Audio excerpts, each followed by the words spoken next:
We're a few past the allotted starting time, so we'll go ahead and call the meeting to order.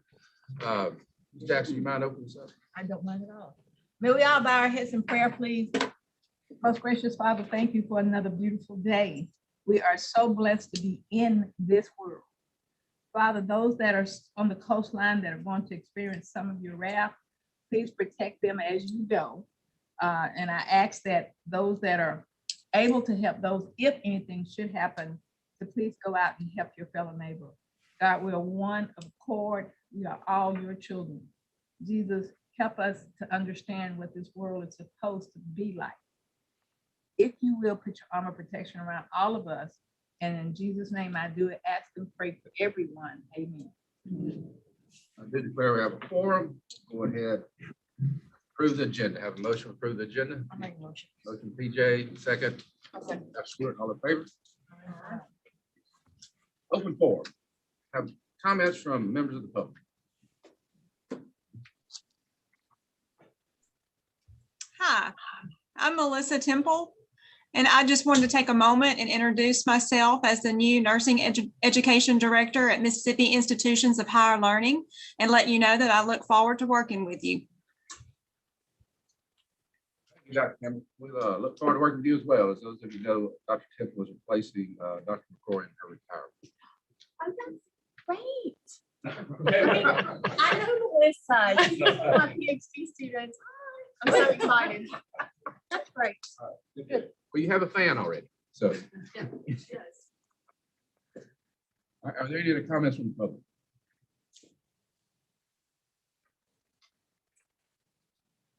If not, we'll move on. O&W, Mr. Greg Taylor.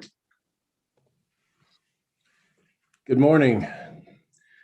I'll start with a brief report on Mnvp. Since last time, the team has taken the first steps in developing what we're calling our peer support panels. It's a support group of which there will be 4 around the state. We're starting with the central part of the state. We've identified 2 good group leaders here in the first group who are individuals who are in the monitoring program and have done an excellent job with compliance. So we feel they'll make good role models and mentors for people who are new to the program. So mission and vision statements have been drafted, and we've had an initial meeting with those facilitators, and we hope to have 4 of these groups around the state by the end of the year. O&W, all of our accountability forms from the scholarships for FY21 have been received, with a couple of minor exceptions, but they will be in by June 30. All of the O&W projects are winding down, and all invoices will be submitted by June 30. The scholarship applications for FY 2022 will be going out in early July. This is possibly the earliest we've ever done it, but by doing so, we can put the information together, submit it to the board for approval in the as early as possible, and get those funds distributed to the schools so that they can be used in the fall and the spring.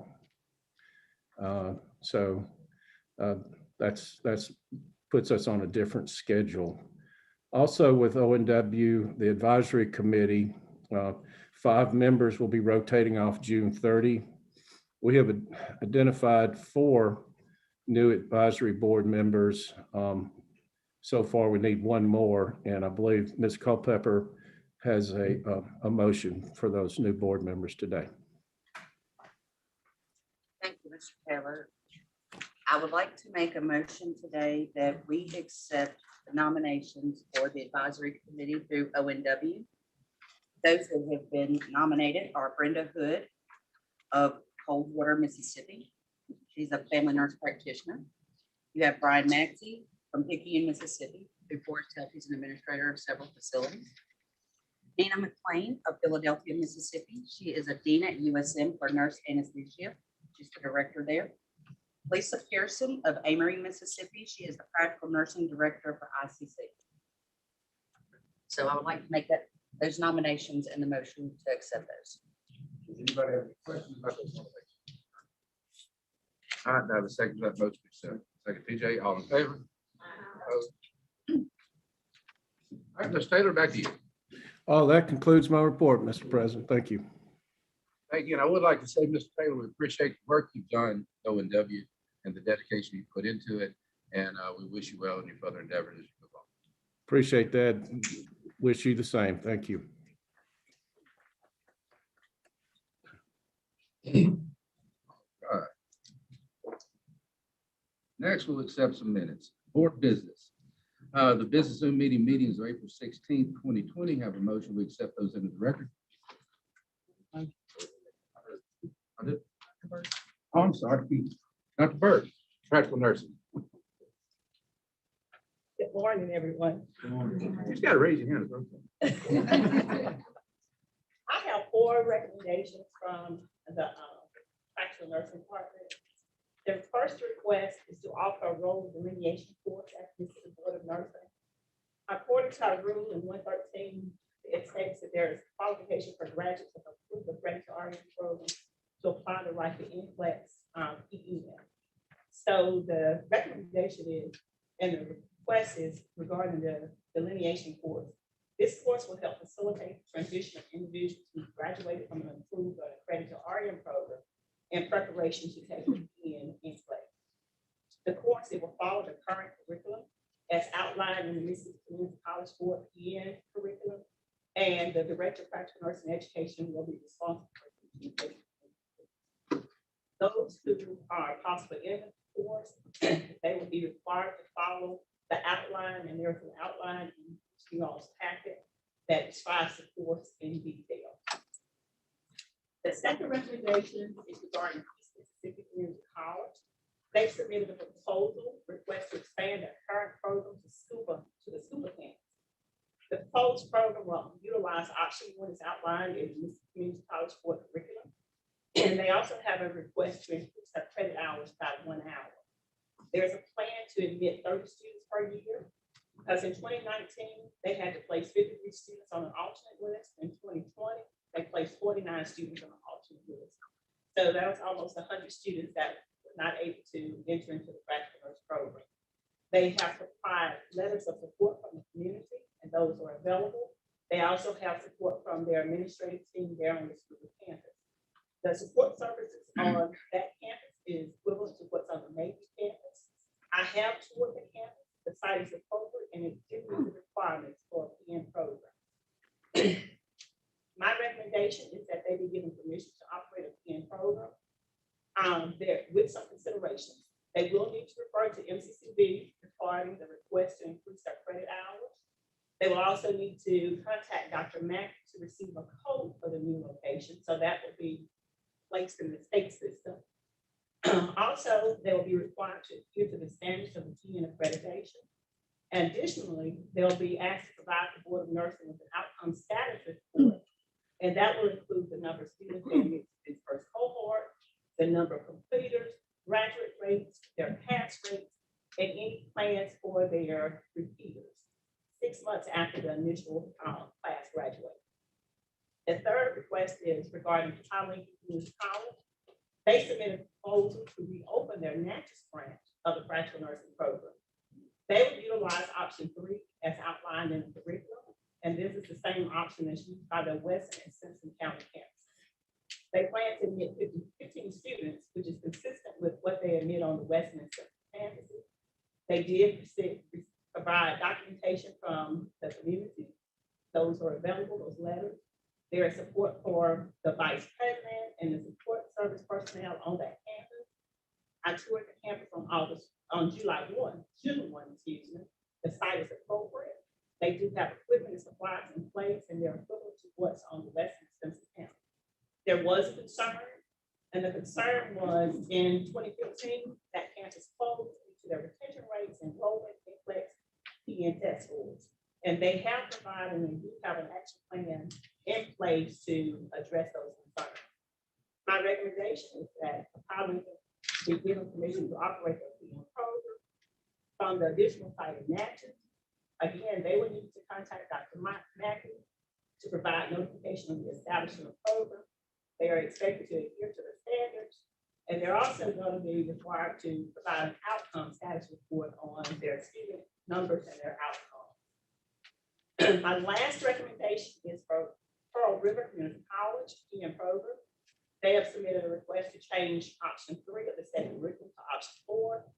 With this change, there will be no change in their textbooks, supplies, equipment, location, faculty, or the number of students they admit. The goal and the purpose of changing from option 3 to 4 is for them to facilitate a more streamlined process by having the ability to teach from a concept-based perspective. All of this is done because they're getting ready for next year. The recommendation is for Pearl River College Practice Nursing Program to allow permission to change from option 3 to option 4, effective fall 2020. That is the end of my report. Anybody have any questions for Dr. Burke? I have a question, Dr. Birch. First of all, I just love the way you give reports because you like itemize it and you make recommendations and you give justification. So kudos. It makes it very easy for me to understand what you're saying. Now that may not be reflective of everybody, but I need certain things. I just had, it's a curiosity question about the role delineation course for people that finish an RN program. Is it, I'm assuming these are people that are not passing the NCLEX RN, so they're looking for a way to get a career path. Career path and Okay. the nursing workforce. Okay, all right, thank you. Mary, I find this to be very professional and well-written as well. So not being in the nursing profession from a business standpoint, I find this to be right on. Help me to understand what Any other questions or comments for Dr. Burke? With that said, have a motion, we accept the report and the recommendations. Have a motion, Dr. Stanford, second. Second from Ms. Jackson, all in favor? Aye. Now, let's get some minutes. I'd like to ask for a motion, we accept the business Zoom minutes from April 16, 2020. Motion TJ, second. Second. Ms. Jackson, all in favor? Motion to accept agreed settlement proposal minutes from April 2021. Motion Dr. Stanford, second. Ms. Johnson, all in favor?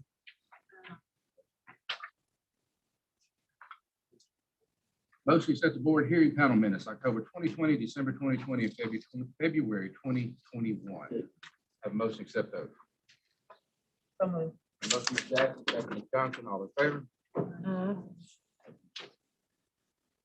Have a motion to waive reading of names on motions. Make a motion.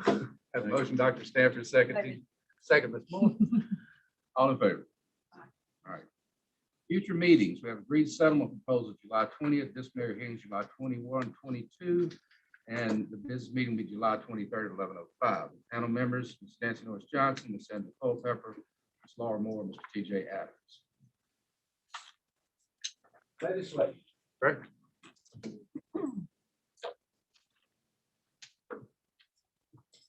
Good morning to everybody.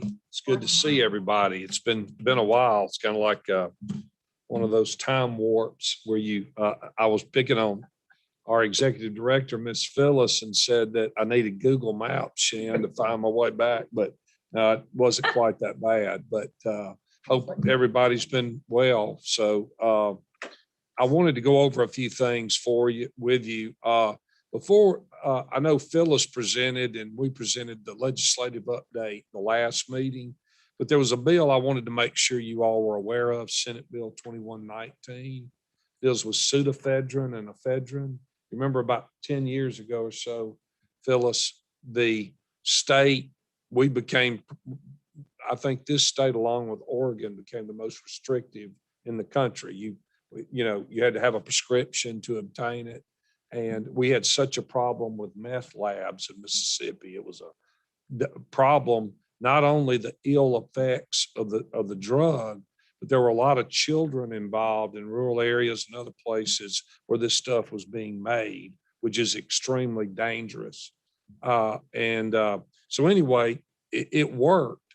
But I think now with the advancement of technology, what we are seeing is There has something called NPLEX, and some of you may be familiar, but it's a way much similar to the prescription monitoring program, PMP, that they felt like they could change it. So it's going back January 1st, 2022. It will be behind the counter. You'll have to show ID. You'll have to at least be 18 years of age. Everything's entered into this NPLEX, this system, and it's interrelated to every pharmacy will have access to it. So if somebody's trying to, go around different locations and buy pseudoephedrine to make crystal meth, there's a tracking mechanism. So I just wanted y'all to be aware of that. That's a pretty big change. A lot of citizens are happy because they can go buy their cold medicine now and not have to have a prescription for it, but that did pass. Full practice authority, again, we anticipate the Senate Public Health Committee will have hearings either later this summer or in the fall to discuss that. Senator Bryan indicated that at the last meeting during the regular session that there would be hearings this summer. So I assume summer, most likely early fall. So I will keep you posted about that. When those hearings happen, obviously, we want, Phyllis will be there and staff, but we'll invite all the board members that would like to attend as well. When is that? That's going to be we don't have an exact date yet, but when it comes up, it'll be this summer or early fall. Now, I wanted to mention the medical marijuana issue since it's been such a big thing. As y'all know, the Supreme Court recently overturned that decision. I say decision, overturned the vote approving Initiative 65. Mississippi Supreme Court overruled that based on some technical language in the constitutional amendment dealing with initiative and referendum. As a result, that has now been punted to the legislature to either fix the initiative referendum process or pass a law addressing medical marijuana, which I think the latter option is the priority at this point. And I think you may very well see a special session coming later. I don't know, nobody knows when. That's up to the governor. That's solely his discretion to call a special session. He has told the leadership in the House, the Speaker, Lieutenant Governor, I don't want to call it unless you folks have kind of reached an agreement or come to terms, which to me makes a lot of sense. And so they're working on that. There was a hearing on June 3rd, which I attended. Dr. Dobbs spoke. You had a representative head of the research facility at the University of Mississippi. They've had that marijuana growing facility there for many years. And so it was enlightening, a lot of good information. There were a couple of other individuals that spoke as well. I understand now there's going to be a hearing on June the 28th, a follow-up hearing on the medical marijuana by the Senate Public Health Committee. So I just want to make y'all aware of that. Interestingly enough, one of the senators asked a lot of questions to Dr. Dobbs and others regarding should it be prescription versus certification, because certification under the initial Initiative 65 was not a legal prescription. It was certification. The concern was physicians and or other healthcare practitioners that may have that authority or prescribe or certifying something that they don't really know about. It may not being FDA certified. There's some liability and some concerns that a particular senator asked questions about. So I wanted to make you aware of that. So we're going to continue to monitor that. And, like I said, I think I really believe we will see a bill passed in some form or another, but certainly you will see some differences from what was on the ballot, Initiative 65. It will be a different terms there. Finally, I wanted to mention briefly, I was on a call with several local officials yesterday and Governor Reeves regarding the funds are now ready to be distributed to local governments from the American Rescue Plan, which was passed earlier this year by the U.S. Congress. And Governor did a good job of explaining how that would take place. And of course, the obvious reimbursement would be for COVID-related expenses. But Congress did expand this round, like municipalities, for instance, are going to have more discretion with infrastructure and things like that. Of course, the state got a large amount of money as well.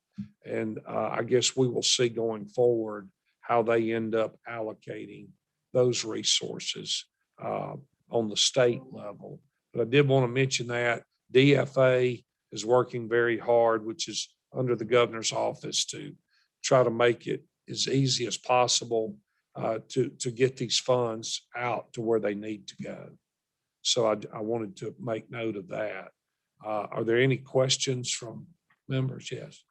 Do y'all see any impact from this money that would impact, I guess, the budgets or anything for the board? It's possible. I'll let Shan address that on the budget. Yeah. So we did submit, in, I forget the month. When did COVID hit? March?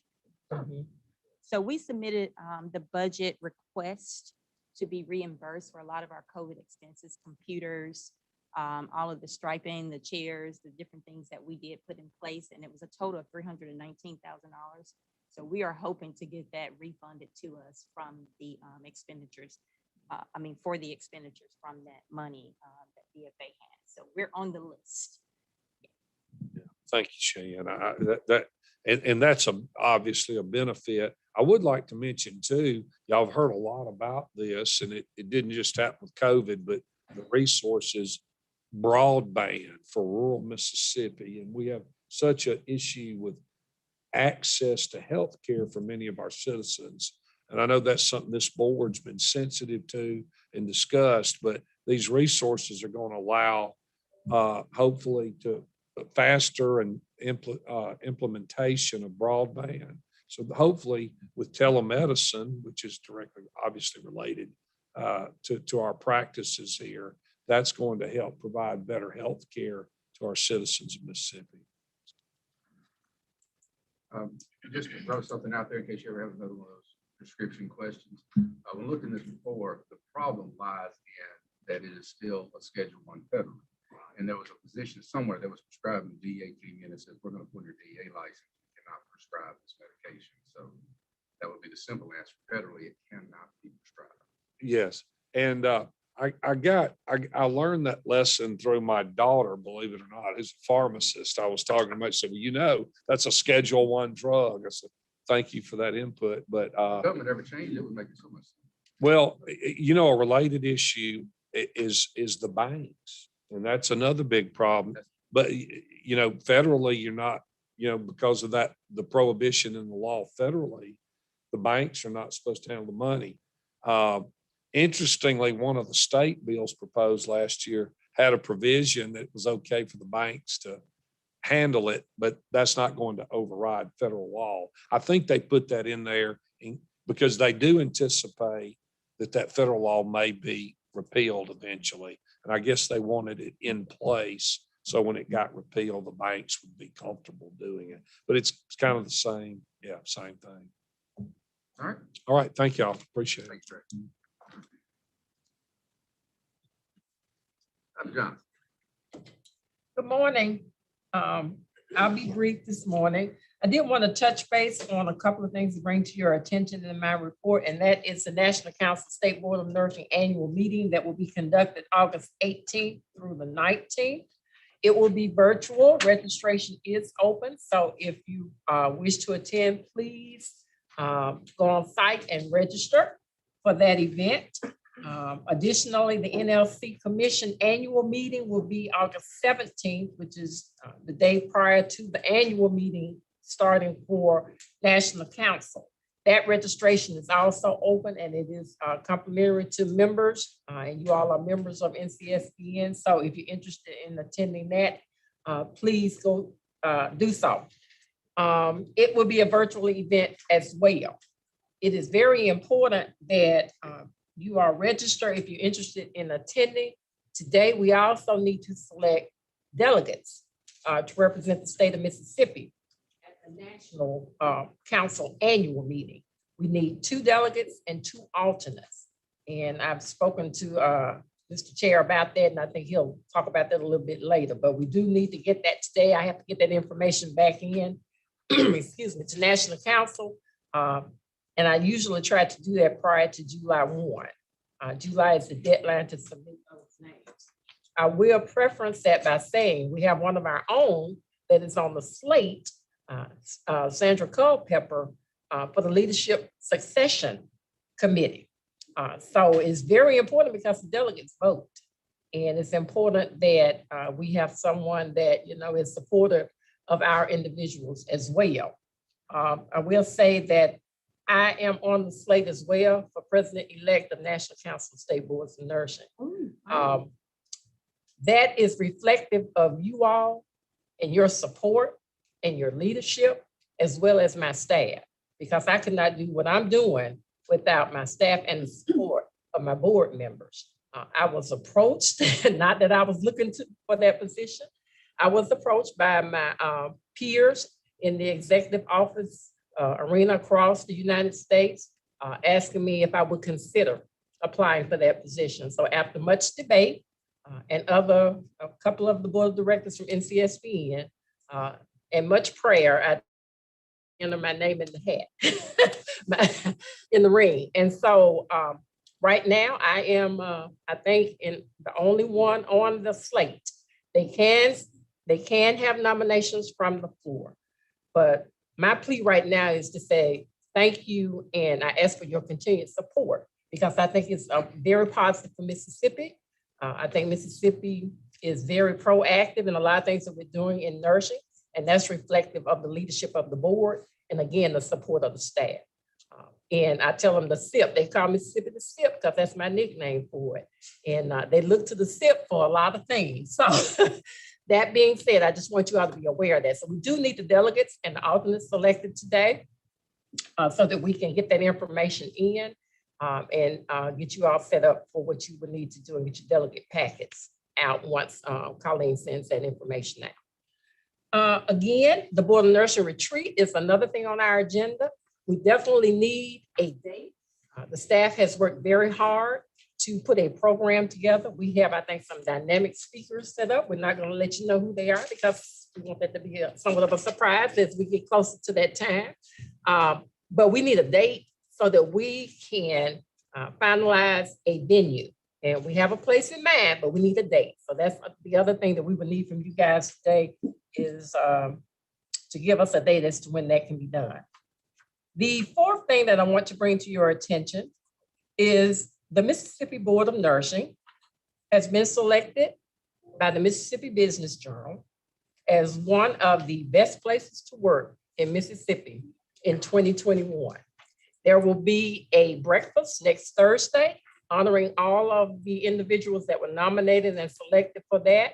And so if you're interested in attending, it's an 8:30 breakfast. It's at Old Capitol Inn. And so if you're interested in attending, we have reserved spaces, tables. Please let Vanessa know as soon as possible if you will have the opportunity to attend that event. We love to have you. Again, that's reflective. Now, that is done, the staff have to, they survey the staff for that. And so that to me is a great compliment for us to be even selected to be one of the best places to work in Mississippi. So again, great staff, great board, great support. So if you're interested, please let us know. We have been visible as usual and throughout the community. And I think it's important to be visible with our stakeholders. And that information is submitted in your packet. A couple of things I want to bring to your attention. As one of our board members serves on the Madison County Business League and Foundation, Ms. Collins, she and we are in Madison County, and So we're part of that business venture. She keeps us abreast of all activities going on in the county, and we highly support that and attend those events when they are held. And I must say that our staff, which I highly encourage our staff to be involved. We have Shan Montgomery, who is very instrumental on the Diversity and Inclusion Committee with that particular organization, and has done a great job. And we have been able to participate and be visible in Madison County. I think that's very important to support the business league. And again, American Red Cross, we've done some things with that. We attended the Coffee with the Congressman, Honorable Benny Thompson. Shan was on that planning committee as well, and that was a great event. Madison County is growing by leaps and bounds, lots of business ventures, and we are excited to be a part of that. So thank you, Jan, for always including. Great leadership. Thank you so much. Thank you, thank you. And I think that's all that I have. Dr. Burks has given the report on her visits, and I know she did the site visit with the Mississippi Gulf Coast Community College. We'll be taking them on our jurisdiction as far as the standards in 2022, but they've completed, I believe, their site visit in accordance with the Community College Board and what the law, when we took them over, what they were required to do. And they did pass, I believe, their accreditation. Is that correct? Okay, and she already reported on the other issues there. I think that is probably all that I have. I just, want to give kudos to the staff. Brett has been involved as well as Shan in the national NLC conference series, which was done in May, and they did a great job. And we have some other staff that have stepped up to the plate and voiced an interest in being involved at National Council and some of the subcommittees there. And so that's open to board members as well. So please let me know so that when these opportunities come up, I can shoot you an email, which I do anyway. But if you're really, really interested in it, let me know and I can be on the lookout for you. That's all I have. Oh, I'm sorry. Yes, I forgot. I'm so sorry.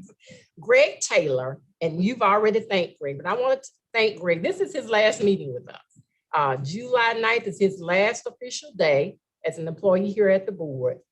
Greg has done a tremendous job in the short time that he's been here for ONW. A lot of you know the history, and we took ONW back, and Greg stepped in after much deliberation and looking for someone. Greg has done a tremendous job. He will truly be missed. I just want to personally and professionally thank him for all the work that he's done. We now have a completely staffed ONW and Mnvp division. And we just closed, I think, not interviews, but we are looking at the applications because they closed on the State Personnel Board. And we had a total of about approximately 80 applicants that applied for that job. So we will be narrowing that down even more. But Greg, thank you so much. And we wish you nothing but the best in your future endeavors. Thank you, Phyllis. Very, very, very much appreciated. It's been my pleasure. Question. Congratulations on your nomination for the National Board. When would your term be as president? Well, my term would be another year. I would serve 1 year as president-elect, and then the following year. So you're looking at probably 2023. Okay, so by then they'll be having in-person conventions. Oh, yes, yes. As a matter of fact, they have in September of 2021, this year, they will start in-person meetings again.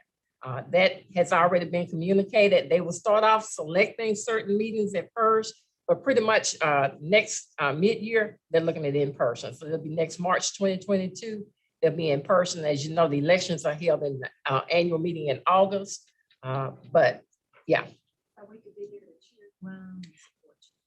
If I'm selected, I definitely want everybody there to cheer me on. I need that support, most definitely. Thank you, Jan. Mr. President. Okay, so I just have to tell you, I appreciate you being willing to do that, and Sandra being willing to do that. I mean, nurses, we tend to step back and we don't want the limelight, but you've got to get in those positions to make impact. And there's no reason that what we're doing in Mississippi shouldn't be shared across the country and the territories. And so I appreciate both of you feeling willing to step up, and I do want some pom-poms. I mean, you know, I don't know why you had to debate it. It's like, well, duh, of course you need to do it. So, but thank you to both of you. Thank you. I appreciate that. Any questions, comments, for Dr. Johnson? Budget report, Shane? Okay, hello, everyone, and I will check the budget to see if we have money for pom-poms. Okay. You all have your budget packets with you. The financial report reflects expenditures through the end of April, which completes 83% of this fiscal year. Each category, except for the grant lines, are less than 83% of expenditures. Although only 71.76% of the budget has been expended or obligated, the agency is within $12,000 of where it was last year. The O&W program has expended $1,101,286 through April. There are 2 training contracts totaling approximately $100,000 that are also underway. That's Global Training Institute, which we're almost complete with that, and the CRNA conference. Can't think of their name right quick, but those are the 2 pending contracts with O&W. Based on the expenditures being less than normal than the fiscal year, the staff is strategically reviewing the needs for the agency to determine if any of those expenses for fiscal 22 can be made in fiscal year 21. We're over approximately $700,000, and a lot of that has to do with travel because we have not traveled, had any expenses with the vehicles for this fiscal year, of course, due to COVID. Revenue is greater than what was collected during the last renewal cycle. The current revenue exceeded the previous amount by $316,197. In the research, it showed that we had an increase in RN nursing and an increase in fingerprinting. So thank you, nurses. Upon reviewing the cash, there's currently over $7 million available. That cash is sufficient to meet all of our operational expenses until the next renewal cycle. Fiscal year 22 appropriation, the agency requested $5,116,749 for fiscal year 22, which begins July 1st. The request was amended during the legislative session to include increases in the regulatory agencies such as DFA and ITS. Previously, we were not charged to utilize those agencies, but now we are. So we did ask for an increase once we found out the bill had passed that we do now have to pay them. The legislature did appropriate $5,167,035 to provide the increase for those operational expenses. There was an additional $22,876 appropriated for staff increases to become effective in January of 2022. This amount will allow for up to 3% raises for the staff, which excludes Ms. Johnson. And this was a bill passed by the state legislature to give all state employees an increase. So they did appropriate us $22,876 for that. The amounts of the raises will initially be determined by not the board, but the state personnel board. So they'll make the determination of who gets the raises. Fiscal year 23 budget requests. That budget request is due August 1st.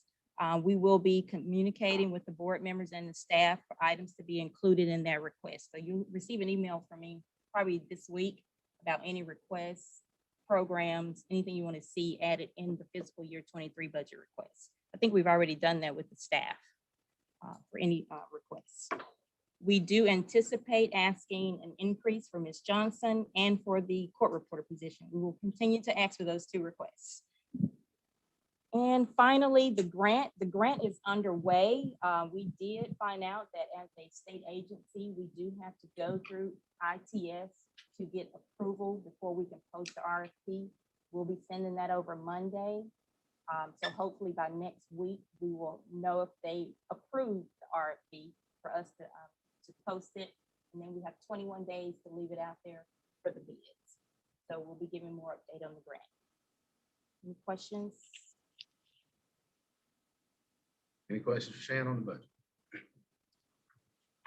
If not, have a motion with accepting the food budget. Motion from Culpepper, second. Second from Dr. Stanford, all in favor? Aye. Motion carries. I omitted two things I need to bring up very briefly. We are also working on a strategic plan, which we do each time of, each year around this time. So please review the strategic plan and provide some input as to things that you as board members would like to see implemented or change. You can email that to me, your concerns, and because Shannon and I usually get together and prepare that based on your input. So make sure you let us know. The other thing is, I represent Area 3, the Area 3 Director on National Council. And Area 3 has been a strong area throughout the history of NCSBN. There is nobody running from Area 3 for Area 3 position. So if we talked about it, I highly encourage you, if you're interested, because it will be taken, I think there's a time frame. I have to check my email, but I think you have some time up until June, it may be 24th, but I'll double check that to submit names if you want to be on the slate. Otherwise, it will come from the floor. And the only person that has reached out to me as the board of director is Florida. So they will possibly be submitting a name, but I wanted to bring that to your attention as well. If you wanted to consider somebody from Mississippi being nominated to run for Area 3, that's a conversation that, I mean, it can be staff or board member. It's food for thought. And that's my report. Do we have staff interested? Probably have a couple. Normally we have a couple that are interested. I have one staff member who is fairly new, who has submitted their name for a committee, NCSBN committee, and I have to approve all of those, and I have approved that because I think it would be an outstanding opportunity for this individual, and they've shown initiative that they want to be involved. So I think we have a couple of staff. I know we talked about it, Mr. Chair, in the executive committee, so I'm sure you'll bring that up as you move on in the report. I'm done. Thank you. With that said, committee reports, executive committee. She's kind of already alliterated that. If anybody has any interest or knows somebody that you think might be well into it that needs a nudge, get that information in to Dr. Johnson so she can relay it to the appropriate people. It's not something that requires a board action. This is something that is done individually. But like I said, if you know of someone you think would be good for that position, then we're calling them a push. Sometimes that's all it needs. Also moving on to the education. We had looked at an executive committee as far as dates and everything, and with immediately coming up next month, another meeting, looked at pushing towards the end of August. When we discussed it, we looked at coming in on a Sunday, staying Monday, and leaving Tuesday for the educational part. Looked at August 29th through 31st. How close is that to Labor Day? Labor Day is the next week. I think Labor Day is on the 6th this year.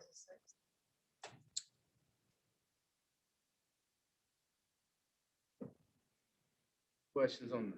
All right. With that said, have a motion that we approve August 29th through 31st. Have a motion, TJ, second. Ms. Jackson, all in favor? Aye. With that being said, there's nothing further from the executive committee. Compliance committee. Thank you, Mr. President. Compliance Committee has 3 motions to bring to the group this morning. I move that the board adopt the Compliance Committee's recommendation to deny the request of license number R-893305 to be released 12 months early from the 36-month probationary period of the final order dated and signed June 4th, 2019. I move that the board adopt the Compliance Committee's recommendation to approve the removal of the following websites from the board approved course topic guide. The reason these websites are no longer being used or able to be used, they're basically deleted. Those are www.theonlinelearningcenter.com, and the second one is www.cecenter.aanp.org. third motion is I move that the board adopt the compliance committee's recommendation to approve adding the following websites to board approved course topic guide: www.uptodate.com, Hippocrates.com, and medscope.com. Any questions on those motions? If not, Medscope, it's actually Medscape. that's what I was thinking. I will correct that. Thank you. Yeah, we use up-to-date work. With that said, if there's no questions coming out of committee, all in favor of approving the motions? Aye. Any opposed? Motion carries. Yes, sir. The Advanced Practice Committee, We have nothing to bring forward. nothing to bring for Practice Committee. No report. There is no other committee business, so we will move now on to the NCSBN annual virtual, hope to be last ever conference virtual in my life. I'm gonna watch the video later. It just doesn't make, it's not as, anyway. Okay, enough with that said. First of all, if you know now that you plan to attend, could you show by hand so they can go ahead and start getting that motion? In what? The virtual. Oh, I have it on my calendar. Really?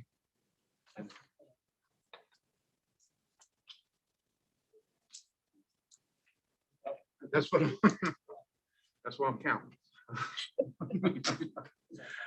So we have 4 people that we know are going to attend. And we happen to need 2 delegates and 2 alternates. So with that said, they, any, I'll do either. It doesn't matter. That was good. I'd like to recommend Ms. Mary Stewart and Ms. Sandra Culpepper as delegates. all right? And then Ms. Shirley Jackson and Ms. Nancy Norris Johnson as alternates.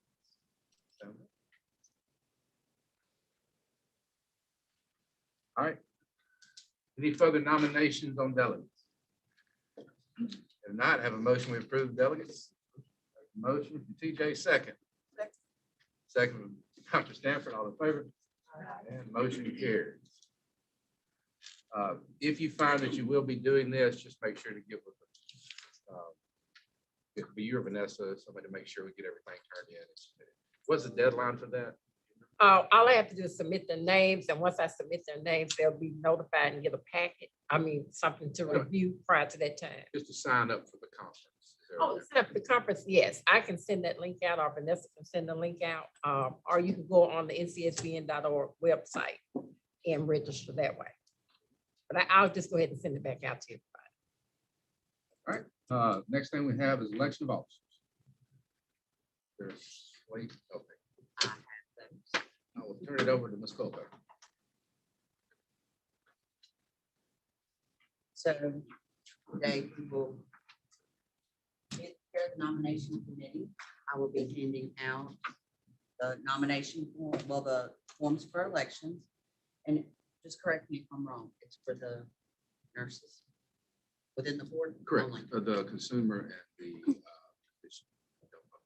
So who's gonna be my sidekick? Those ballots today. Because usually it's myself and Dr. Owens. With Mr. Edward. So Mr. Edward and Jan will be counting the votes today. And so at this point, I'm going to pass these out. But before we do that, read the slate of nominees Okay. and I'll open it up for any additional nominees. Okay, so today we have for nomination President Alton Shaw, Vice President TJ Adams, Secretary Sandra Culpepper, and Treasurer Mary Stewart. With that said, are there any nominations from the floor? If there being no nominations from the floor, would ask for a motion that vote to approve acclamation. Have a motion from Jan Collins, second. Second from Ms. Shirley Jackson, all in favor? Aye. Motion carries. With that said, is there any other business? If no other business, have a motion, we adjourn. Second. Well, we got to give So now we're Jan gonna the go back. motion and we'll